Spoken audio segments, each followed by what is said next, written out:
이 시간에 우리 함께 말씀 보도록 하겠습니다. 주일 오늘 주님께서 우리에게 주시는 말씀은 주보가 잘못 인쇄되었는데요, 마가복음 4장 26절에서 32절까지의 말씀입니다.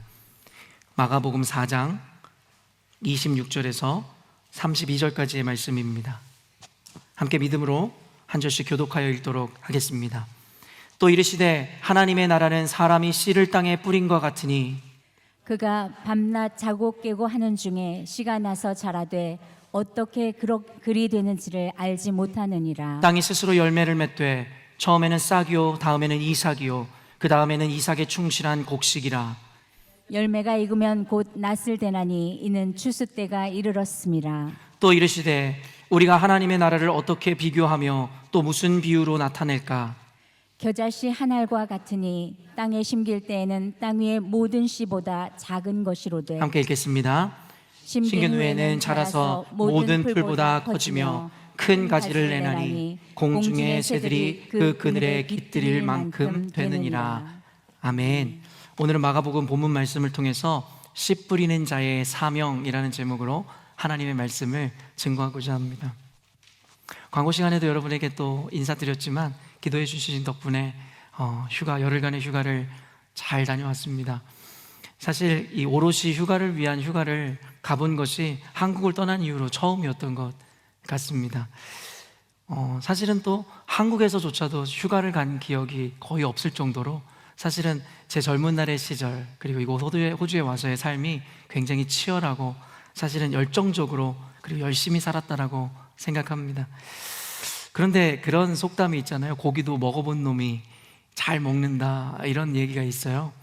그 속담처럼 사실은 휴가도 다녀본 사람이 사실은 그것을 잘 즐길 수 있다는 생각이 들었어요. 어떤 큰 마음을 먹고 좋은 장소를 선택해서 짐을 싸는데 짐 싸는 것 자체가 힘든 거예요. 그래서 열흘간 휴가를 가려면 어느 정도 양의 옷을 챙겨야 되고 또 뭐는 가져가고 뭐는 안 가져가야 되는지를 모르겠는 거예요.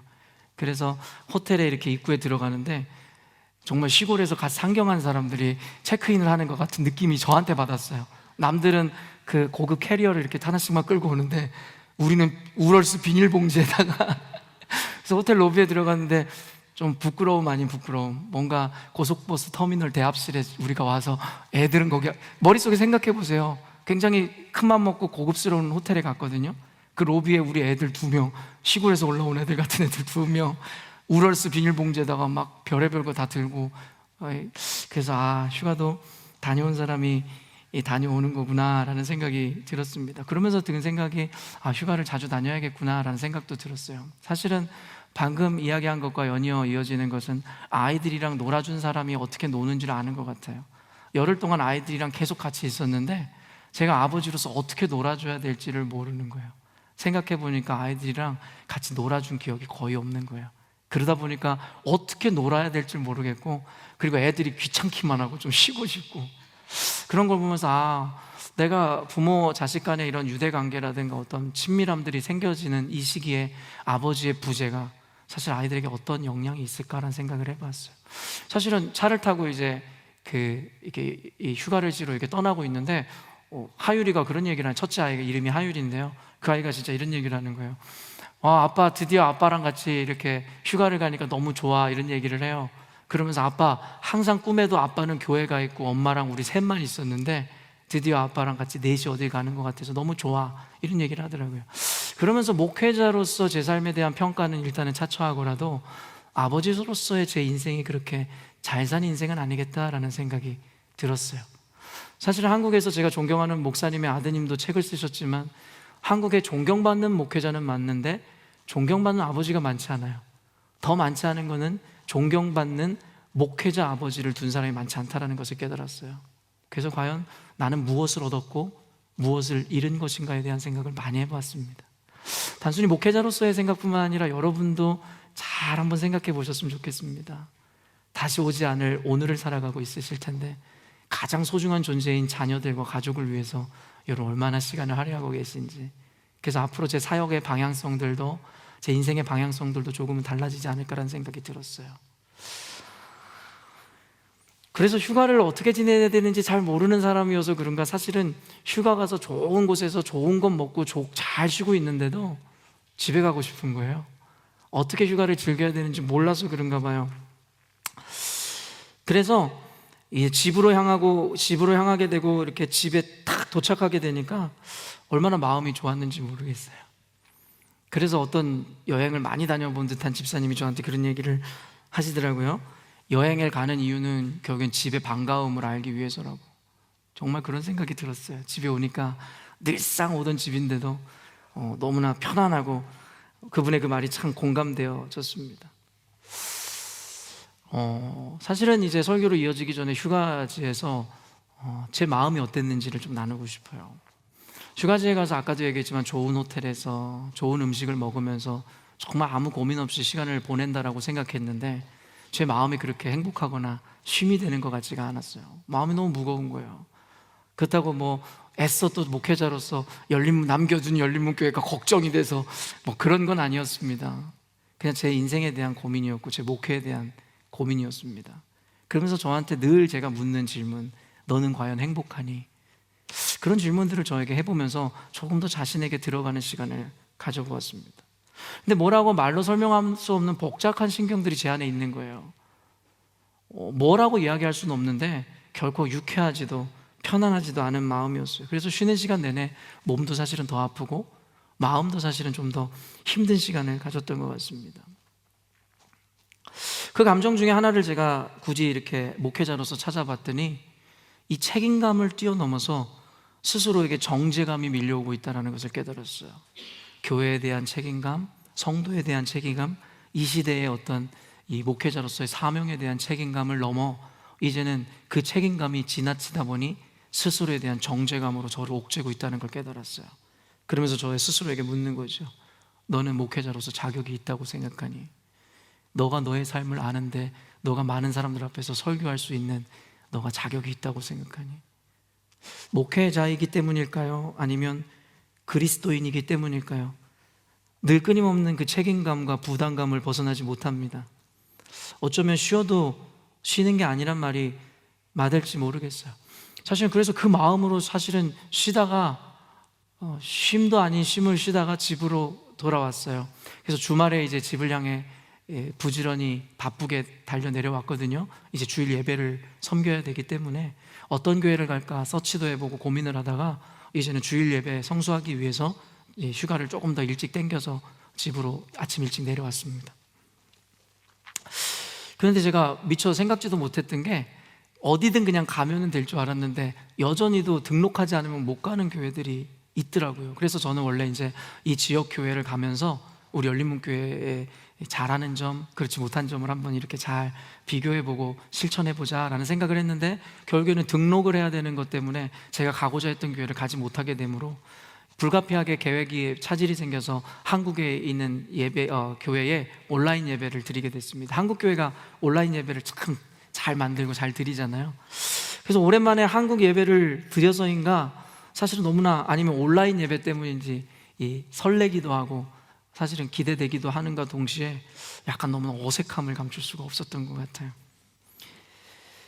그렇게 무거운 마음으로 시작하였고 내 계획과는 전혀 다른 방식으로 예배를 드리게 되었는데 놀라운 일들은 그 예배 가운데 하나님께서 제 마음을 어떻게 아셨는지 말씀으로 저에게 위로하기 시작해 주시더라는 것입니다. 사실 오늘 정한 본문도 그 목회자가 했었던 전체 본문 중에 일부를 발췌해서 그 본문을 제가 다시 재해석하고 강의하는 시간을 가지려고 하는 것입니다. 하나님의 위로가 또 하나님의 그 은혜가 커서서 여러분들에게 좀 나눠드리고 싶었습니다. 결론부터 이야기하자면 그 말씀을 통해서 제 안에 제가 느끼는 그 정죄감과 그리고 그 무거운 무게로부터 조금은 좀 탈출할 수 있었습니다. 그래서 남은 3일간의 휴가를 조금 더 자유함으로 보낼 수 있었는데 오늘 제가 누린 그 자유함, 혹시 어떤 이들은 모양은 다를지라도 저와 같은 과도한 책임감 내지는 그 책임감을 넘어 스스로에 대해 정죄하고 비판하고 살아가고 있을 어떤 누군가에게 이 말씀을 통해서 작게나마 위로가 되는 시간이 되었으면 좋겠습니다. 오늘 본문은 하나님 나라와 그곳을 이루는 원리에 대한 이야기를 담고 있어요. 오늘 본문은 사복음서 중에 마가복음에만 등장하는 본문입니다. 26절, 27절 한번 읽어보도록 하겠습니다. 함께 읽겠습니다. 시작. 또 이르시되 하나님의 나라는 사람이 씨를 땅에 뿌린과 같으니 그가 밤낮 자고 깨고 하는 중에 씨가 나서 자라되 어떻게 그리 되는지를 알지 못하느니라. 사실 하나님의 나라에 대한 이야기에서는 이 맡은 자의 사명, 또 우리의 사명에 대해서 분명하게 밝힙니다. 말 그대로 우리는 하나님의 나라에서, 그리고 하나님의 나라에서 그 역할을 감당하는 것이 바로 씨 뿌리는 자의 사명을 가졌다라는 것입니다. 역할이 무엇인지를 분명히 알려줍니다. 그리고 우리가 해야 하는 일이 무엇인지도 단순하지만 명료하고 명쾌하게 가르쳐주죠. 우리는 이 단어를 잘 들으세요. 그저 씨를 뿌리는 자일 뿐입니다. 그저 씨를 뿌리는 자입니다. 그저 씨를 뿌리는 자에게는 과도한 책임감이라는 것이 없습니다. 그리고 있어서도 안 됩니다. 왜냐하면 오늘 본문, 마가복음 본문에도 이야기하고 있듯이 씨를 뿌리는 자는 그저 씨를 뿌릴 뿐이지 결국은 그가 집에서 밤에 자고 낮에 깨었을 때 그가 뿌린 씨에서 어떠한 일이 일어나는지에 대해서 알지 못하며 그것에 조금도 관여하지 않는다라는 것이에요. 사실은 이 본문은 조금은 역설적인 표현을 담고 있는 것입니다. 농부가 아무것도 하지 않는 것은 아님에도 불구하고 하나님께서 행하시는 일에 비하면 그의 노력은 아무것도 아니라는 역설적 표현이겠죠. 말 그대로 마가복음 본문의 표현만 빌리자면 농부가 씨를 뿌린 다음에 그는 밤낮에 어떤 일이 일어나는지, 그곳에서 어떤 현상이 일어나는지에 대해서 전혀 알지 못하고 조금도 개입하지 못한다라는 것입니다. 여러분 인정하시죠? 결국엔 인간은 인간의 관점으로 보기에 농부가 땀을 흘리고 얼마나 고생하는지에 대해서 관점을 맞추지만 사실은 생명의 신비가 자라나고 열매를 맺는 그 놀라운 신비 안에는 사실은 농부의 노력은 하찮기 그지없을 뿐이라는 것이죠. 고린도전서 3장 6절 7절에 이와 비슷한 맥락의 말씀이 등장하는데요, 함께 읽어보겠습니다. 시작. 나는 심었고 아볼로는 물을 주었으되 오직 하나님께서 자라나게 하셨나니 그런즉 심는 이나 물 주는 이는 아무것도 아니로되 오직 자라게 하시는 이는 하나님뿐이니라. 바울 사도는 예수님의 가르침을 그대로 교회 가운데 알려주고 실천하고 싶었습니다. 여러분 아시겠지만 고린도 교회에서 문제가 생겼어요. 그 중에 가장 큰 문제가 서로 분쟁하여 다투는 거예요. 말 그대로 진영 논리에 빠지고 당을 지어 서로가 나뉘어지는 현상들이 일어났더라는 것이죠. 그러면서 교인들의 무리 중에 일부는 나는 그리스도에게 속한 자라, 일부는 나는 게바, 베드로에게 속한 자라, 나는 아볼로, 성경학자 아볼로에게 속한 자라, 나는 바울에게 속한 자라, 이렇게 당을 지어 한 교회 한 몸이 서로 나뉘어져 분쟁과 다툼 가운데 있었더라는 것이에요. 그러면서 사도 바울이 그 문제를 접하고 고린도전서를 통해 서신을 고린도 교회에 보낸 것이죠. 그러면서 이렇게 이야기하는 것입니다.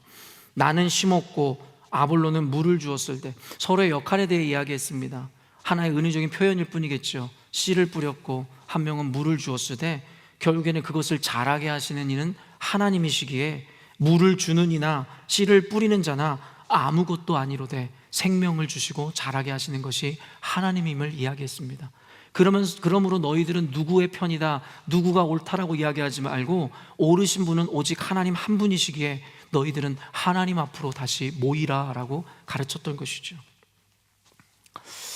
사랑하는 성도 여러분, 그런데 아까도 제가 이야기했지만 그저 우리는 씨 뿌리는 자일 뿐인데 사람이 그 자리에 분수에 넘쳐 그 자리를 벗어나는 순간 사실은 우리들에게는 끔찍한 결과가 일어나게 됩니다. 우리 죄의 시작도 결국에는 자신의 자리와 위치를 인지하지 못한 자들의 교만함에서 시작되잖아요.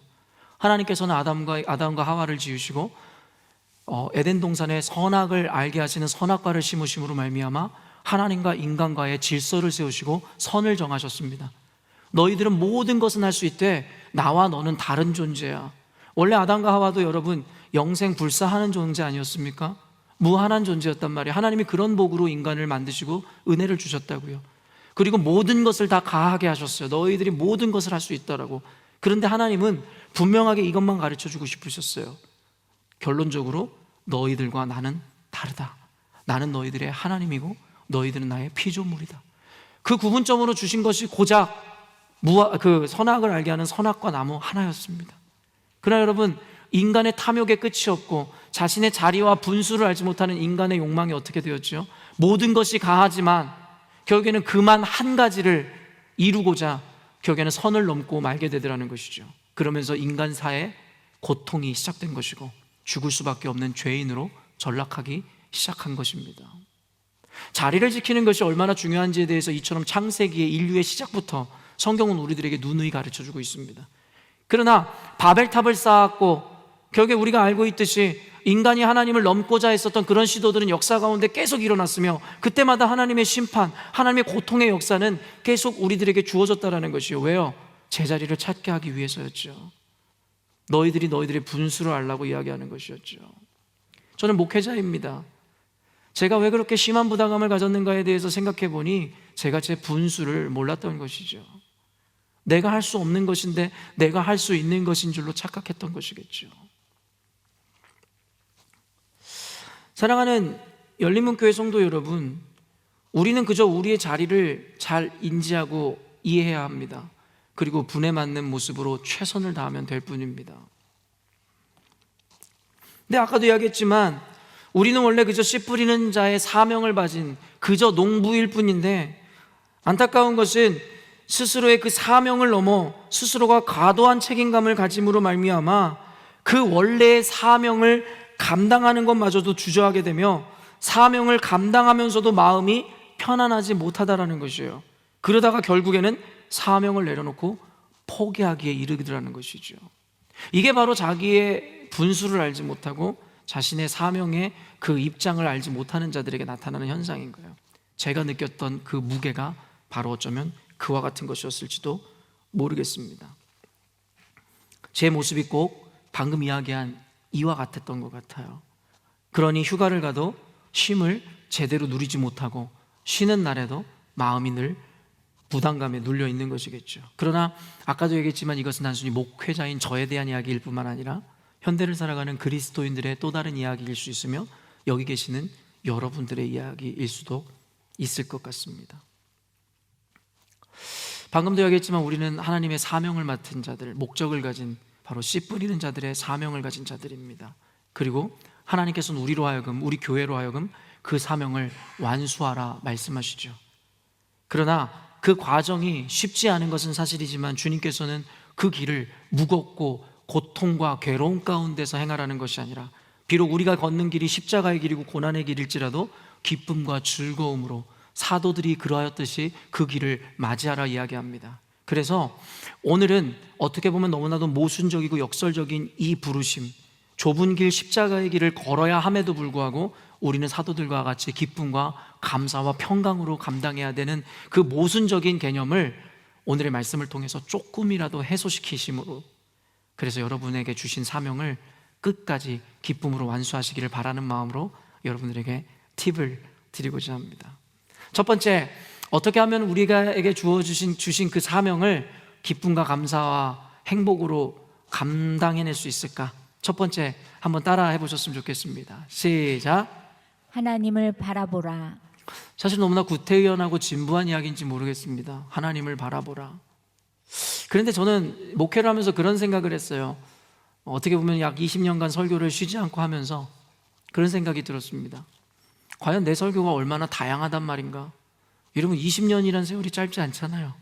그리고 제 나이 이제 한국 나이로 42입니다. 제가 경험했을 경험이 얼마나 많겠어요. 여러분들에 비하면 별거 없다라는 것이죠. 제 말은 제가 가진 지식이래 봤자 얼마나 많겠습니까? 한계가 있겠죠. 20년 동안 쏟아 부어내봤자 제 경험과 제 지식이 얼마나 많겠어요. 많지 않다라는 것입니다. 그런데도 불구하고 늘 제가 말씀을 하면서 가르치면서 설교하면서 느끼는 건 뭐냐면, 어떻게 보면 제한된 경험과 제한된 지식에서 제한된 은혜를 어떻게 보면 나눴는지 모르겠는데 성도들은 그것을 늘 새롭게 받아들이더라는 것이에요.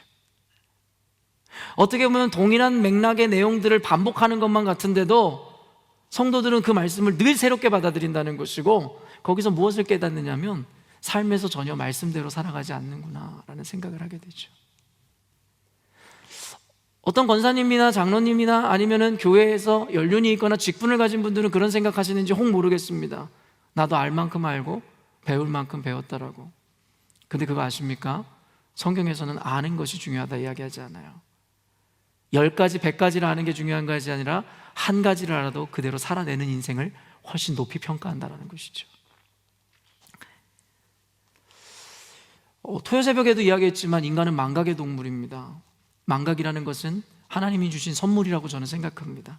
지난날의 고통을 다 우리가 기억하고 산다면 얼마나 힘들어요. 망각이라는 것을 통해서 우리는 지난날의 고통도 잊어버리고, 그래서 아이를 해산할 때의 고통이 그로 인해 다시는 둘째 셋째 안 난다 이야기하지만 어느 순간인가 아이의 아름다운 미소를 보고 하다 보면 그 고통을 잃어버려서 다시 또 미련하게도 둘째를 낳고 또 다시 결정하지만 또 셋째를 낳고, 저는 그것이 망각이 주는 은혜라고 생각합니다. 그런데 망각이 모든 것에는 양날의 검과 같이, 동전의 앞뒷면과 같이 망각이 주는 은혜와 축복도 있는가 하면 사실 잊지 말아야 되는 것을 잊음으로 말미암아 우리에겐 하나의 저주와 같이도 되는 것이죠. 하나님의 은혜가 그렇습니다. 진리에 대한 가르침이 그렇습니다. 성경의 기준이 그렇습니다. 아무리 가르쳐주고 아무리 이야기하지만 결국엔 그것에 대해서 또한 진부한 것 같지만 또 하나님을 바라보라는 저소리야, 또 믿음을 가지라는 저소리야, 옳습니다. 얼마나 많이 들어오셨습니까? 그러나 그 진부한, 그 구태의연한 그 표현들이 여러분의 삶 가운데 체화되셨느냐고 묻는다면, 그래서 여러분이 평안하시냐고 묻는다면, 그래서 여러분 행복하냐고 묻는다면, 그래서 하나님을 아는 것이 여러분에게 최고의 가치냐고 묻는다면 여러분 뭐라고 대답하시겠습니까? 여러분 다시 기초로 돌아가십시오. 또 저소리야가 아니라 내가 오늘도 이 삶을 살아내지 못했음에 대해 스스로를 하나님 앞에 데려가셔야 됩니다. 그것이 바로 신앙생활입니다. 늘 새로운 것을 여러분에게 가르쳐주는 게 의미 있는 것이 아니라 여러분에게 한 가지라도 그러한 삶을 살아내게 하는 것이 저의 미션이기도 합니다. 한 집사님이 저한테 그런 이야기를 하시더라고요. 월요일에 전도사님이 전하신 말씀이 너무 은혜스러웠다고.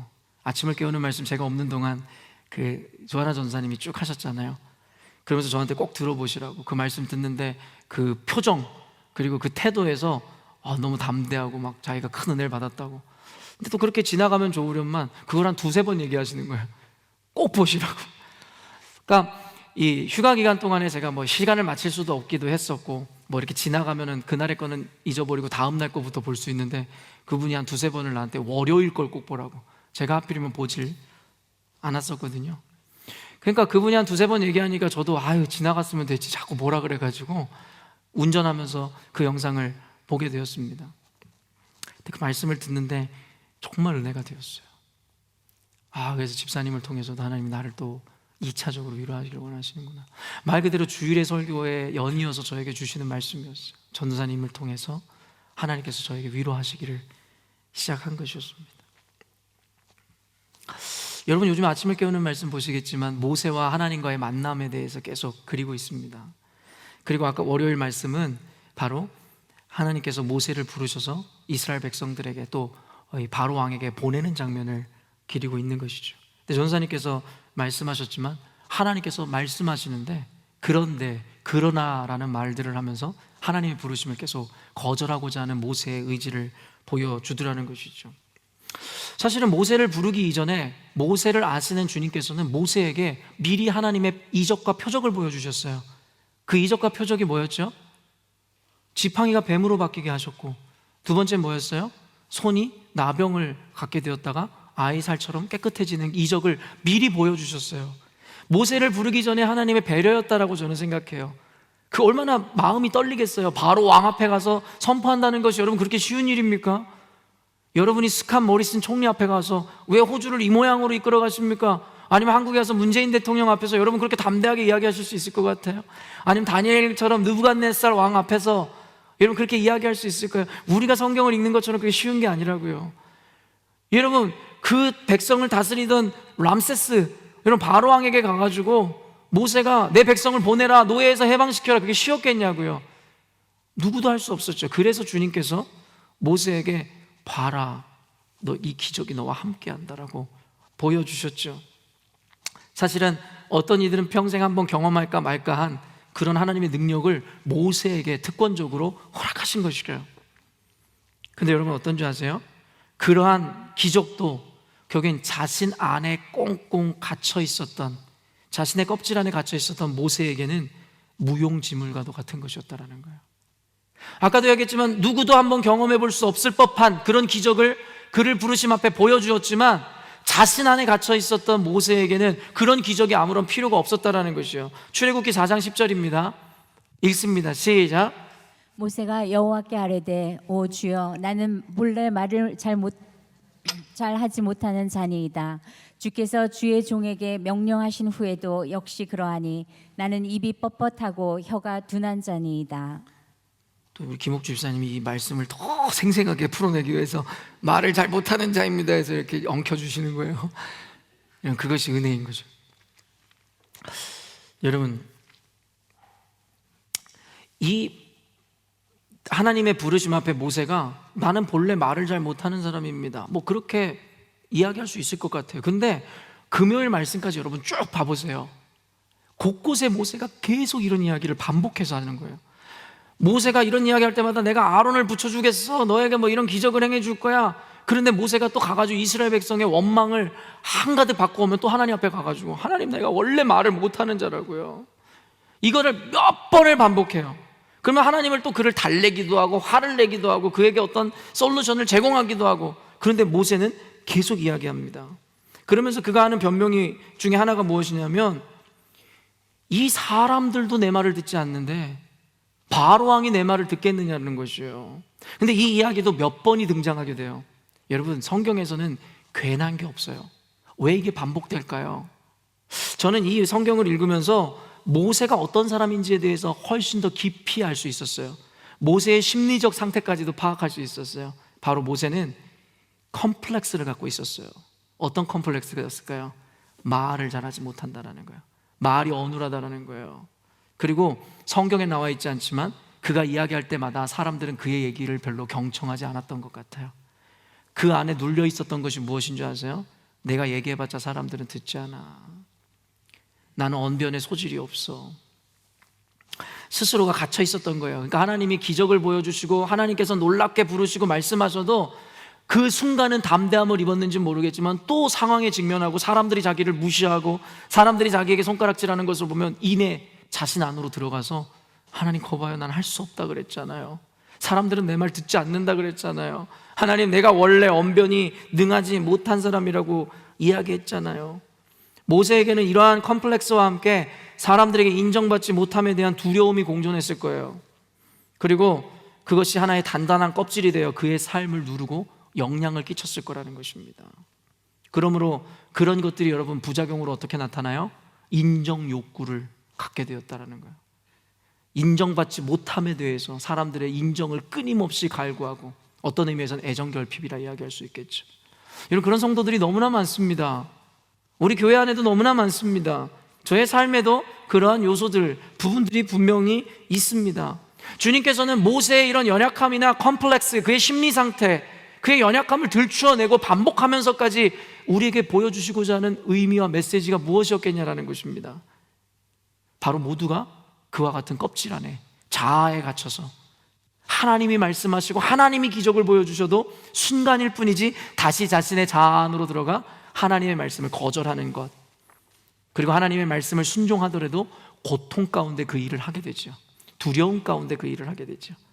그러면서 그런 모세를 통해 하나님께서 오늘날에 자기 안에 갇혀서 하나님의 사명, 씨 뿌리는 자의 사명을 가짐에도 불구하고 기쁨으로 감당하지도 못할 뿐만 아니라 그 사명 자체를 거절한 자들에게 하나님 말씀하시는 거예요. 출애굽기 4장 11절 계속 이어집니다. 시작. 여호와께서 그에게 이르시되 누가 사람의 입을 지었느냐? 누가 말 못하는 자나 못 듣는 자나 눈 밝은 자나 맹인이 되게 하였느냐? 나 여호와가 아니냐? 자신의 자아에 갇혀 있었던 모세에게 하나님께서 말씀하시는 이 말씀을 그냥 한 절로 여러분들에게 그냥 센텐스로 만들어 드리면 너 자신을 보지 말고 나를 바라보라고 하나님께서 말씀하신다라는 거예요. 왜 너를 바라보냐는 거예요. 왜 네 자아에 갇혔냐라는 거예요. 왜 네의 말의 어눌함을 바라보냐는 것이고, 왜 사람들에게 주목받지 못하는 너의 환경을 바라보냐라는 거예요. 누가 지금 너를 지었으며 누가 지금 너에게 말할 입을 주었고, 그리고 누가 지금 너를 보내고 있는지에 대해서 주님께서 말씀하고 계시더라는 거예요. 너는 제발 너를 바라보지 말고 너의 안에 갇혀 있지 말고 제발 너를 부른 나를 바라보라고 주님께서 우리에게 말씀하시더라는 것입니다. 사랑하는 열린문교회 성도 여러분, 잘 들으셔야 됩니다. 마귀는 끊임없이 우리를 무너뜨리려고 하고 하나님 말씀으로부터 벗어나게 하려고 하는데, 그 중에 가장 좋은 전략이 뭔지 아세요? 자꾸 여러분을 보게 하는 겁니다. 물론 이건 다른 의미에서의 의미예요. 하나님께서 나 자신을 깨닫게 하는 것과는 다른 의미로 마귀는 자꾸 여러분 스스로에게 집중하게 만든단 말이에요. 능력 없고 부끄럽고 죄 많은 우리 스스로를 보게 함으로 스스로 자격 없다 여기게 하고 스스로 장제감을 주어 그 사명의 자리에서 벗어나게 하죠. 열린문교회에서도 우리가 누군가에게 사명을 그리고 뭔가 요청하자 그러면 하는 말이 뭐였어요? 나는 능력도 없고 은사도 없고 난 잘할지도 못하고 난 건강도 없고 돈도 없고 시간도 없고 나는 열정도 없고, 모두가 핑계대기 바쁘죠. 이것을 핑계라 이야기하는 것은 단순합니다. 맞습니다. 여러분 중에 어떤 분들은 돈도 없고 시간도 없고 건강도 없고 열정도 없고 젊음도 없고 그럴 수 있습니다. 그 사실이죠. 모세가 말을 잘 못하는 거 사실이죠. 모세가 사람들에게 주목받지 못하는, 매력을 갖지 못한 사람이라는 것도 사실이죠. 근데 주님께서 말씀하시는 거예요. 사실이 아니어서가 아니라 그 사실보다 위에 있고 그 사실보다 능력 있는 하나님을 바라볼 때에 너희들이 할 수 있다라는 거예요. 내게 능력 주시는 자 안에서 모든 것을 할 수 있다라고 이야기하는 것과 같은 맥락이죠. 많은 교인들이 겸손을 가장하여 하나님을 모욕하는 이들이 있습니다. 그것은 겸손이 아닙니다. 언젠가도 제가 설교하였듯이 나는 못합니다, 나는 안 돼요, 나는 할 수 없어요, 그것은 겸손이 아닙니다. 그것이 바로 교만입니다. 하나님이 하시겠다 하는데 누가 감히 못한다 이야기합니까? 하나님이 주신다는데 여러분이 무엇이 한데 나는 돈이 없다 이야기합니까? 왜 우리의 인생이 늘 이렇게 어려운지 아십니까? 늘 이야기하지만 목표가 잘못됐기 때문입니다. 돈을 쫓아 사니 우리는 늘 그 한계에 갇혀 사는 것입니다. 하나님의 사명을 붙잡아 보십시오. 사명을 감당하기 위해서 여러분에게 필요한 재물과 재정, 건강과 젊음, 열정, 하나님이 주실 수 있는 분이심을 왜 모르십니까? 여러분, 현대가 만든 하나님에 대한 이미지가 뭔지 아세요? 하나님을 제한적인 하나님, 무능력자로 만드는 거예요. 하나님의 완전함을 땅으로 끌어내리고 인간의 어떠함을 상승시키는 것, 그러므로 말미암아 하나님과 우리가 우열을 가릴 수 있는 존재처럼 여기게 하는 것, 그게 바로 마귀의 술수 아닙니까? 하나님은 무한하신 분이십니다. 믿으십니까? 하나님은 능치 못하심이 없는 분이고 시공간을 초월하신 전능하신 하나님이시고 그 하나님이 여러분의 아버지세요. 그 아버지가 우리 육신의 아버지처럼 다윗 왕이 고백하듯이 내 육신의 부모도 나를 버렸으나 하나님 결코 나를 버리지 않으실 거라는 그의 고백. 이런 하나님이 우리를 어떻게 사랑하셨습니까? 우리가 죄인 되었을 때 독생자 예수 그리스도를 십자가에 못 박혀 죽이심으로 말미암아 우리를 향한 당신의 사랑을 우리에게 보여주셨단 말이에요. 그와 같은 사랑으로 우리를 사랑하는 그 아버지가 전능하신 하나님이세요. 근데 우리가 안 된다고요? 우리가 못한다고요? 그것은 겸손이 아니라 하나님을 모독하는, 신성 모독하는 모습임을 잊지 마십시오. 이제 우리 자신의 연약함을 바라보던 시선을 돌려 하나님의 위대하심을 바라보십시오. 더 이상 땅을 보지 말고 하늘을 보십시오. 우리가 감당 못할 일이 없으며 우리가 능치 못할 일이 없을 것입니다. 그리고 두 번째, 따라하십시오. 두 번째, 시작. 주도권을 드리라, 순종하라. 우리는 늘 주도권 싸움을 합니다. 언젠가도 이 제목으로 설교를 했던 기억이 듭니다. 연인 사이부터 결혼한 부부의 관계에 이르기까지 우리가 얼마나 주도권을 가져가기 위한 싸움을 해왔습니까? 연애할 때도, 결혼하고 나서도. 근데 이 주도권 싸움은 연인이나 결혼한 부부 관계에서만 있는 것이 아니라 자녀와의 관계에서도 얼마나 내가 그 주도권을 가지려고 치열한 싸움을 합니까? 친구와의 관계에서도, 교회 안에서 성도 간의 관계에서도 그 주도권을 자신이 한번 쥐어보고자 얼마나 긴장관계와 서로 이 고통 가운데 서로 다투며 살아갑니까? 그렇게도 잡고 싶어하는 것, 인간이 안간힘을 쓰면서까지 갖고 싶은 것이 주도권인 듯합니다. 그래서 얻고자 하는 게 뭘까요? 여러분, 그렇게 남편이랑 싸우고 다퉈가지고 교회에서 그렇게 성도들끼리 싸워가지고 얻고자 하는 게 뭡니까? 주도권을 얻으면 여러분에게 어떤 은혜가 주어집니까? 바로 자기의 계획대로 주도하고 끌어가고 권위 혹은 리더십이 되고자 하는 것이겠죠.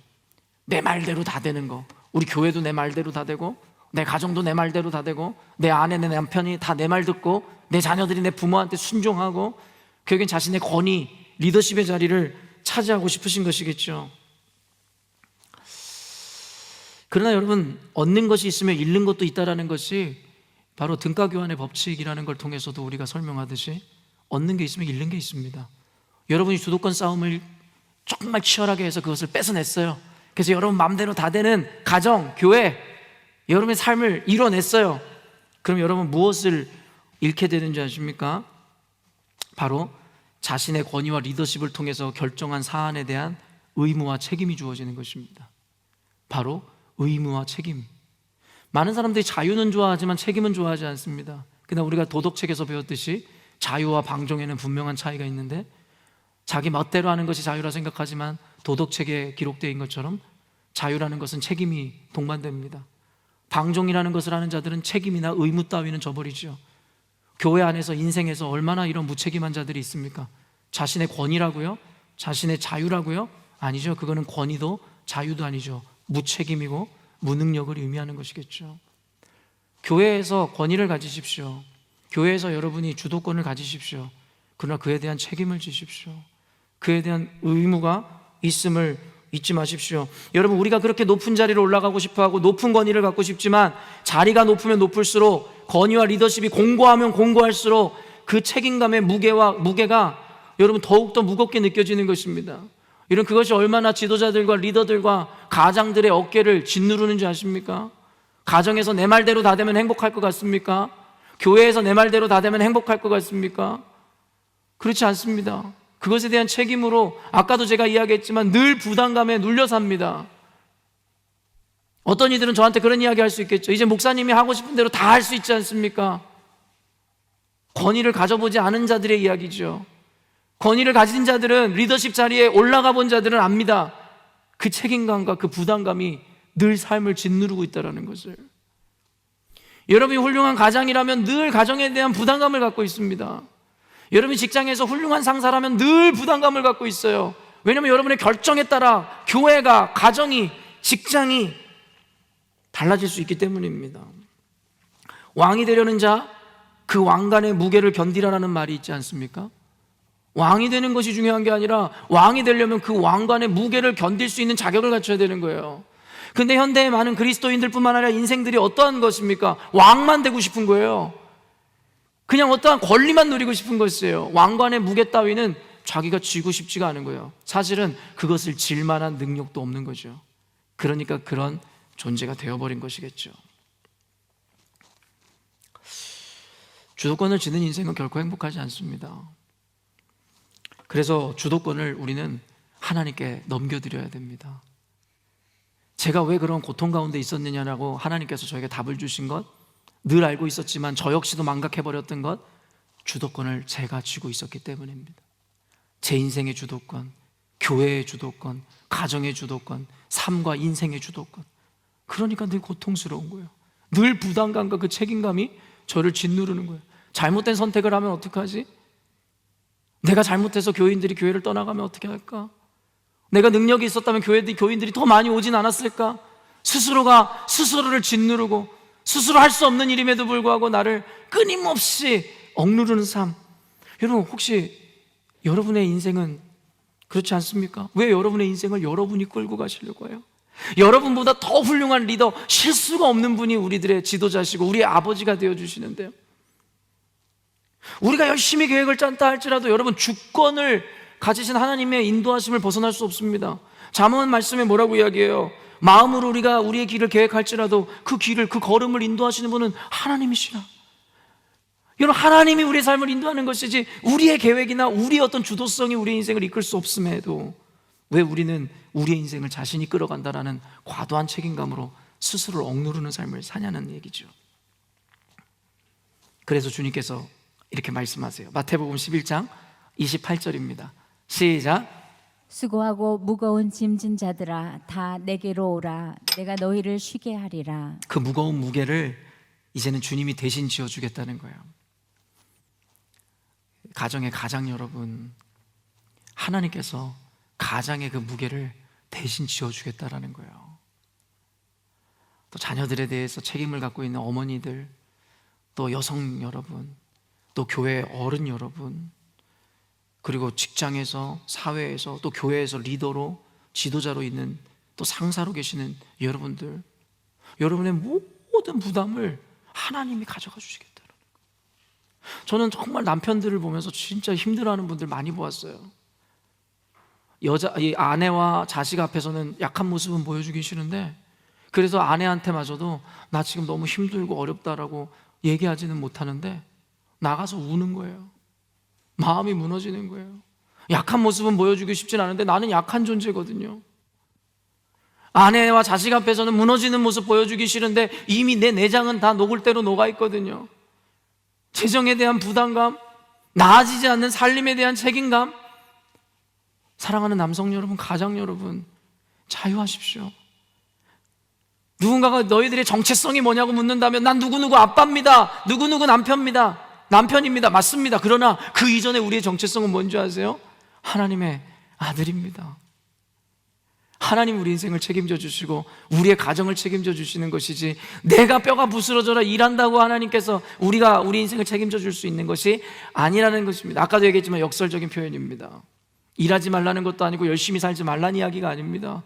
최선을 다하시되 그 부담감에서 자유해 주시고, 책임은 다하시되 여러분이 인생을 주도한다라고 착각하지 마시라는 거예요. 하나님이 책임져 주시고 하나님이 인도해 주시는 것이에요. 그래서 우리가 오늘도 수고하고 무거운 그 짐들 이제는 주님께로 가져와서 주님께 드릴 때, 주님이 내 삶을, 내 가정을, 내 교회를 더 이상 우리가 주도하는 것이 아니라 주님께서 주도하심으로 우리들에게 평안을 주신다라는 거예요. 마태복음 11장 29절 30절 그러면서 이렇게 말씀하시는데 포인트입니다. 시작. 나는 마음이 온유하고 겸손하니 나의 멍에를 메고 내게 배우라. 그리하면 너희 마음이 쉼을 얻으리니 이는 내 멍에는 쉽고 내 짐은 가벼움이라 하시니라. 여러분, 그러면서 주님께서 우리에게 그냥 책임져 주시지 않더라는 거예요. 그러면서 너희들이 이제는 내 멍에를 메라는 거예요. 그게 뭘까요? 사명을 감당하라는 거예요. 더 이상 너희들의 인생에 매달리지 말고 자녀에게, 너희들의 부모에게, 너희들의 인생에, 세상에 종로를 타지 말고 이제는 너희들이 진정한 나의 종이 되라 말씀하시네. 그게 바로 우리의 사명이고 우리가 세상에 존재하는 목적입니다. 여러분, 미안하지만 우리가 아빠 되라고 여기 오지 않았습니다. 엄마 되라고 오지 않았습니다. 어떤 회사의 부장, 사장 되라고, 목사 되라고 부른 것이 아니에요.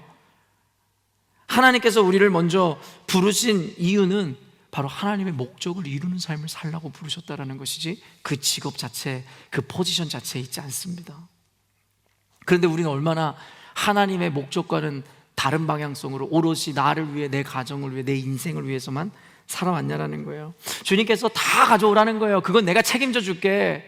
그러니까 이제는 너희는 내 사명을 감당하라고 말씀하시고, 그게 바로 우리 열린문교회, 저와 여러분에게 주시는 하나님의 마음인 것입니다. 다시 한번 조바심 말씀드립니다. 결코 가정을 버리라는 것도 아니고 직장을 포기하라는 것도 아니고 인생을 내던지라는 얘기가 아닙니다. 더 좋은 것을 선택하라는 것입니다. 그리고 더 좋은 것을 선택하시면 하나님께서 그 외의 것은 다 책임져 주신다는 것이에요. 너희는 먼저 그의 나라와 그의 의를 구하라. 그리하면 이 모든 것을 너희에게 더하시리라. 하늘에 나는 새도 들에 핀 꽃들도 입히시고 먹이시거늘 하물며 너희일까 보냐. 믿음이 적은 자들아. 예수님께서 말씀하신단 말이에요. 예수님이 여러분보다 더 잘하세요. 여러분에게 그 재정이 필요한 것, 건강이 필요한 것, 시간이 필요한 것, 그 능력이 필요한 것, 주님이 더 잘 아세요. 그러면서 주님께서 우리에게 말씀하시는 거예요. 내가 이 모든 것 다 줄 테니까 너는 나만 바라보라고, 사명을 감당하라고, 주의 뜻을 이루어내라고. 다시 월요일 말씀으로 다시 돌아가 볼까요? 전도사님 말씀 말미에 그런 이야기를 하셨어요. 순종에 대한 것이었어요. 출애굽기 4장 12절이에요. 출애굽기 4장 12절 읽습니다. 시작. 이제 가라. 내가 내 입과 함께 있어서 할 말을 가르치리라. 나는 못해요 하는 그에게 하나님께서 누가 하나님인데 너가 지금 뭘 바라보는 거야? 라고 이야기하면서 그것을 말씀하신 후에 그에게 사명을 주시는 거예요. 이제 가라. 내가 너와 함께 있어 네가 말할 바를 가르쳐 주겠노라는 것이죠. 바로 그것이 아까 주님께서 우리에게 멍에를 메어준다라는 맥락과 똑같은 것입니다. 같이 멍에를 매자라는 것, 사명을 주고 계세요. 여러분, 여러분과 저를 부르신 진짜 사명을 우리는 지금 발견해 가고 있는 것입니다. 보고 있는 것입니다. 이제는 가라는 거예요. 순종하라는 거예요. 전사님이 그런 말씀했잖아요. 순종이라는 것은 무엇입니까? 여러분, 내 의지와 내 이해와 내 합리와 관계없어요. 말한 바대로 그냥 따라가는 거예요. 그게 순종이라는 거예요. 주님, 내가 주님께 순종하길 원합니다라고 수도 없이 고백했지만 우리의 인생이 순종했습니까? 우리가 순종했던 건 하나님이 아니에요. 우리가 신뢰했던 건 하나님 당신 자체가 아닙니다. 뭔지 아세요? 내 합리와 맞아떨어지는 것이었을 뿐이죠. 여러분, 신뢰라는 것에 대해서 성도들이 도무지 모르는 것 같아요. 제가 열린문교회 와서 처음부터 지금까지 늘 성도들과 목회자 간의 신뢰에 대해서 이야기했습니다. 그때마다 충분히 말씀을 통해 가르쳤지만 성도들이 이해를 못했어요. 성도들이 이야기합니다. 목사님이랑 우리가 보낸 시간이 얼마라고 신뢰합니까? 목사님 안 시간이 우리가 얼마나 됐다고 목사님을 신뢰할 수 있습니까? 제가 이야기하는 신뢰가 그런 것일까요? 교회 안에서의 신뢰라는 것에 대해서 이해하지 못하니 수십 년 동안 성도로 같이 웃고 울며 같이 지냈지만 어떤 순간인가 교회가 나눠지는 것도 어렵지 않죠. 왠지 아세요? 그 사람에 대한 신뢰가 없었기 때문입니다. 목회자에 대한 신뢰가 있지 않았기 때문입니다. 처음에 제가 교회 왔을 때 저에게 저를 칭찬하고 높여줬던 온갖 성도들을 다 기억합니다. 목사님이 얼마나 대단한 분이고 목사님은 이 시대에 부르는 설교자라고 했었던 수많은 사람들을 기억합니다. 그분들이 떠나가면서 하는 얘기들, 그 말들도 저는 기억합니다. 여러분, 그분들이 저는 목사님을 신뢰합니다. 목사님은 하나님께서 시드니 땅에서 놀랍게 사용할 뿐이라고 저는 믿습니다라고 이야기했어요. 과연 그분들이 저를 신뢰한 것이었을까요? 아니죠. 그저 자신들의 합리에, 자신들의 논리에 맞는 이야기를 하는 그 합리에 동의하고 신뢰한 것이겠죠. 저에 대한 신뢰가 아니라 제가 이야기하는 것에 대한 신뢰였을 뿐이죠. 그리고 자신의 생각과 합리와 다른 이야기를 하니 결국 그 신뢰는 종이장처럼 찢어지죠. 그런데 여러분, 제가 제 얘기를 왜 했는지 아십니까? 우리가 하나님에 대한 신뢰도 마찬가지 아닙니까? 하나님에 대해 여러분 믿고 신뢰하고 있다라고 생각하십니까? 아니죠. 그저 하나님이 말씀하셨을 때 내 합리와 내 논리와 내 상식에 맞아떨어지는 그것을 신뢰하고 믿었던 것이죠. 도무지 하나님이 이해가 되지 않고 내 상식과 내 합리에 맞지 않는 것을 가르치시고 말씀하시면 뭐예요? 하나님에게도 금방 등을 돌립니다. 금방 교회를 떠나죠. 그렇게 신앙생활 해온 분들은 교회를 옮기는 게 문제가 아니죠. 왜냐하면 모든 목회자가, 어떤 목회자도 내 합리, 내 사고, 내 논리를 맞춰줄 수 없으니까요. 사랑하는 성도 여러분, 깨달으십시오. 하나님을 신뢰하라는 것이에요. 순종이라는 것은 이해가 되지 않아도, 내 합리에 맞아떨어지지 않아도 하나님 말씀하시니까 신뢰하는 것입니다. 순종하는 것입니다. 그리고 성경은 늘 이야기합니다. 그게 항상 옳다는 것을. 사랑하는 성도 여러분, 저와 여러분은 죄인입니다. 인정하시죠? 저와 여러분은 실수할 수밖에 없습니다. 그런데 우리의 합리를 신뢰하는 우리들에게 주어지는 오류가 뭔지 아십니까? 나는 항상 옳다라는 생각이겠죠. 그러니까 내가 이해되지 않거나 내 합리와 맞지 않는 것을 부정하는 것이겠죠. 바로 이원분리적인 신앙생활이죠. 하나님, 나는 죄인입니다. 나는 아무것도 알지 못하는, 하나님 그런 미련한 자입니다라고 말은 하지만 삶에서는 그래도 내가 너보단 낫지, 그래도 내가 너보단 좀 더 살았지, 내가 너보단 좀 더 배웠지, 너보다 좀 더 가졌지, 그러니까 너보단 내가 낫지, 그러니까 네가 하는 말보다 내가 옳지. 그러니 신뢰할 수 없죠. 하나님 앞에서도 그러한 태도를 가지신 분들은 회개하십시오. 그렇지 않으면 주님을 만날 수도 없으며 주님 말씀 앞에 순종할 수가 없는 것입니다. 순종이란 것은 어떤 분들은 또 목사님이 너무 무식한 말씀을 가르친다 얘기할지 모르겠지만 무식하다 생각해도 괜찮습니다. 하나님의 말씀에서 우리에게 요구하시는 것이 바로 그러한 믿음과 절대적인 순종이기 때문입니다. 마지막 세 번째 짧게 전하도록 하겠습니다. 세 번째 따라해 보십시다. 시작. 결과에 연연하지 말라. 결과에 연연하지 마십시오. 씨 뿌리는 자의 사명을 감당하면 그뿐일 뿐입니다. 그것에 대한 결과와 열매를 여러분이 바라고 기대하지 마시라는 것입니다. 우리는 저마다의 보상 심리를 갖고 있습니다. 보상 심리는 뭡니까? 자기의 수고에 대한 어떤 대가를 구하는 것이 바로 그 보상 심리의 한 면입니다. 신앙생활 하는데도 그런 보상 심리가 그대로 드러나죠. 교회를 열심히 출석해서 예배를 드리는 일을 봅니다. 나름 열심히 헌금을 하고 열심히 봉사를 합니다. 그런데 그의 그 열심이 얼마 가지 못하는 것을 보게 됩니다. 왜일까요? 실망한 거죠. 뭐에 실망했을까요? 내가 이만큼 헌금했으면 나한테 이만큼 주어질 줄 알았는데 안 주어져. 내가 이만큼 열심히 예배 드렸으면 내 인생에 이런 성공이 펼쳐질 수 있는 줄 알았는데 안 열려져. 내가 하나님 앞에 이렇게 하면 이렇게 될 줄 알았는데 안 돼.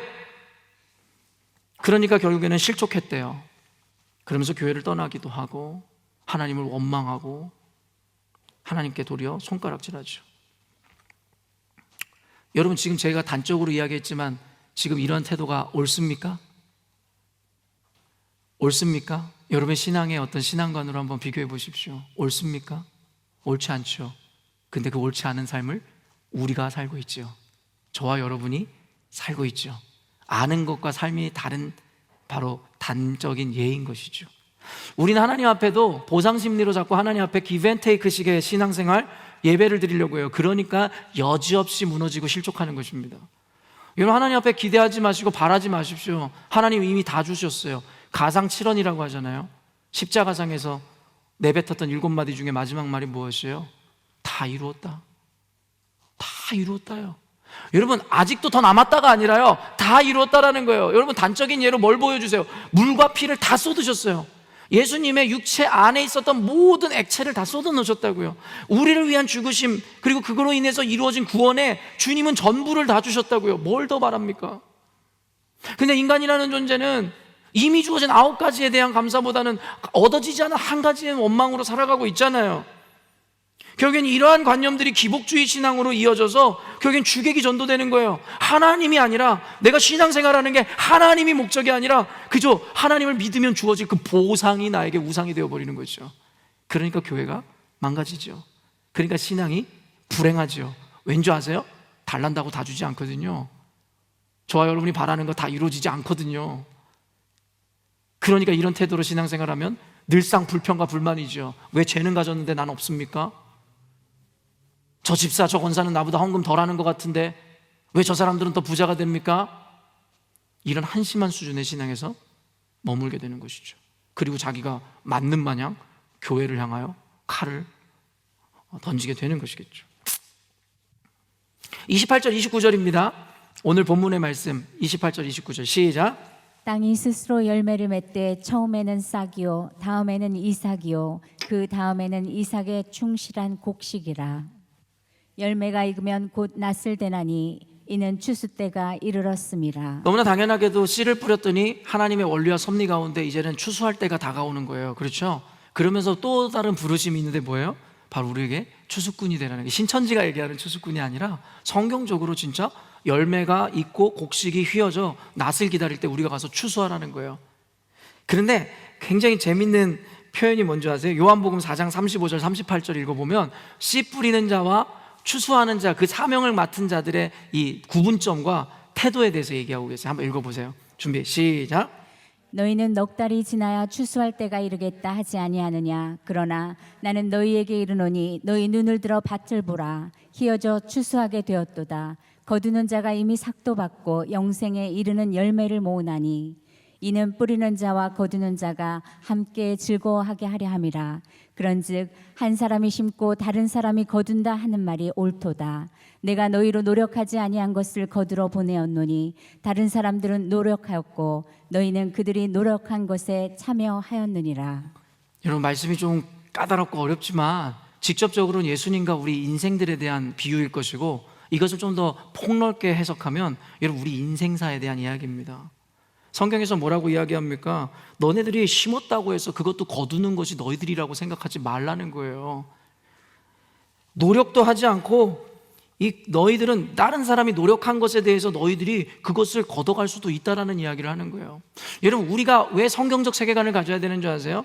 세상의 상식으로 살아가면 성경 말씀을 이해해내지도 못하고 받아내지도 못하기 때문이에요. 그런 우리들을 이해해서 어느 날 일하는 일꾼들과 주인에 대한 이야기를 하잖아요. 어때요? 하루 품삯이 이 성경에 나오는 이야기예요. 어떤 이에게 하루 노동 계약을 맺으면서 그 주인이 너 하루 품삯 이거야 라고 이야기했어요. 그랬더니 열심히 일하는 거예요. 근데 뒤늦게 어떤 한 명의 더 고용된 일꾼이 들어왔어요.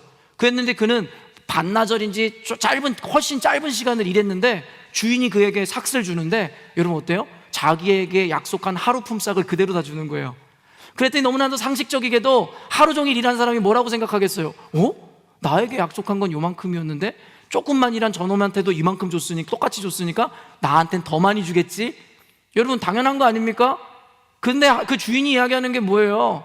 주인이 그에게 똑같은 걸 똑같이 약속한 하루의 품삯만 주는 거예요. 그랬더니 그 일꾼이 화가 난 거예요.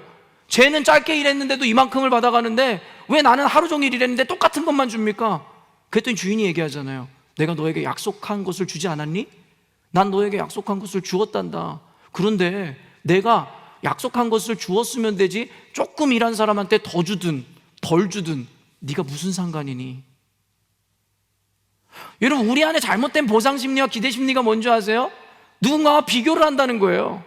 하나님 나는 저 사람보다 더 했는데 왜 내 인생은 이 모양이고 저 사람은 저거밖에 안 했는데. 여러분 로마서에서 뭐라고 이야기합니까? 하나님 마음이죠. 왜 주님께서 주시겠다 하는데 왜 인본주의적이고 인간 중심의 사고로 자꾸 자기의 상식과 합리로 하나님을 자꾸 끌어내리려고 하세요? 마지막 예로 이거예요. 여러분들이 이제 돈이 많다고 생각해 보세요.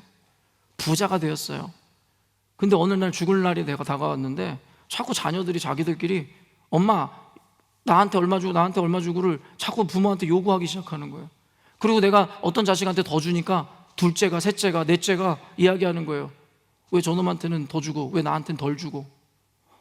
여러분 근데 상식적으로 생각하면 그 자식의 입장에서 보면 그게 맞잖아요. 똑같은 자식인데 똑같이 줘야 될 것 같죠. 근데 여러분 근본적으로 생각해 보세요. 그 부모가 그 재산을 얻는 데 있어서 그 자식들이 한 게 뭐가 있는데요? 그냥 그 재산은 그 부모의 것이잖아요.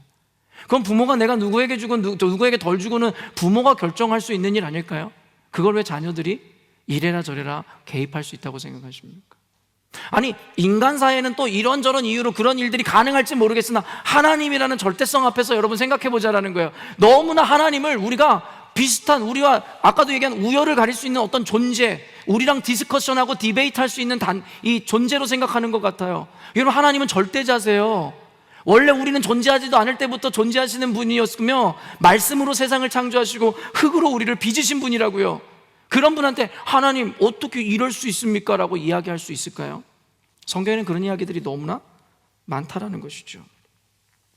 사랑하는 성도 여러분, 결론부터 이야기하자면 여러분이 뿌렸다고 해서 그것에 대한 열매를 여러분이 가져가려고 하지 마시라는 것입니다.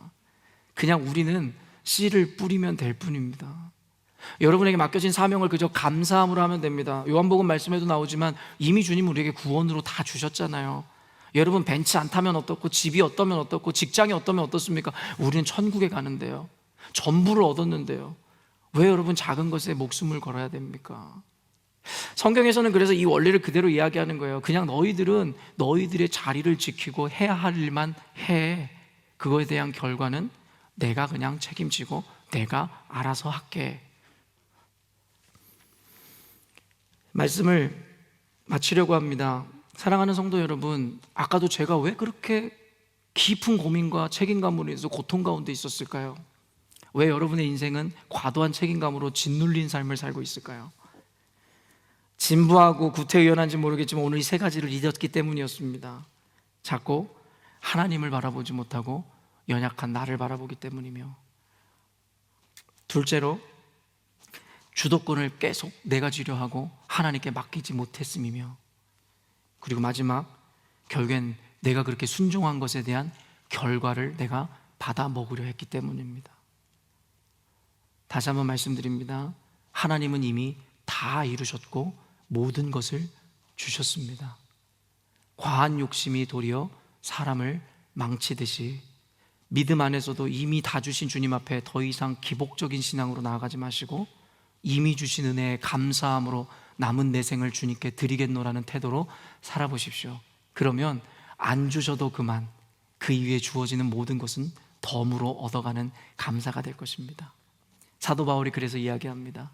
나는 풍부에 처할 줄도 알고 비천에 처할 줄도 알며 모든 곳에서 자족하는 마음을 배웠노라.